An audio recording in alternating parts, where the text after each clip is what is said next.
శ్రీకాళహస్తి నియోజకవర్గంలోని తొట్టంపేడు మండలంలోని సాంపయ్యపాలెం గ్రామం నందు రాజముద్రతో కూడిన పట్టదారు పాస్ పుస్తకాలు 350 మంది లబ్ధిదారులకు ఎంఆర్ఓ భారతి అందజేశారు.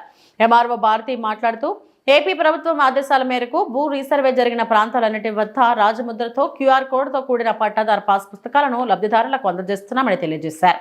ఈ పట్టా పాస్ పుస్తకాలను తీసుకుని రైతులు ఆనందిస్తూ హర్షం వ్యక్తం చేస్తున్నారన్నారు. ఈ కార్యక్రమం నందు విఆర్ఓ నారాయణ, రెవెన్యూ శాఖ అధికారులు పెంచలయ్య తదితరులు పాల్గొన్నారు.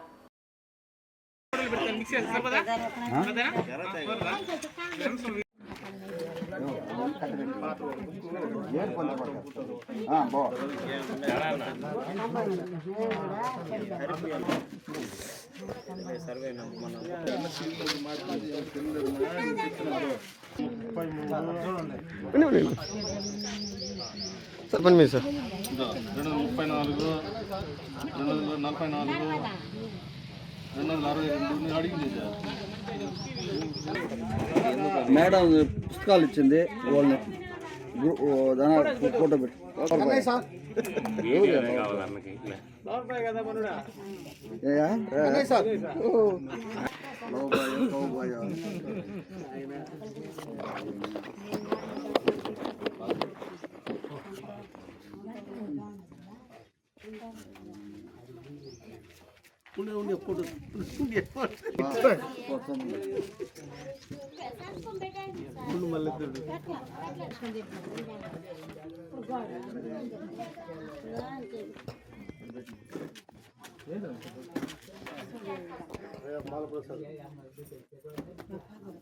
మధ్యాహ్నం ఫోన్ చేస్తాను రా, మధ్యాహ్నం చెప్తాను.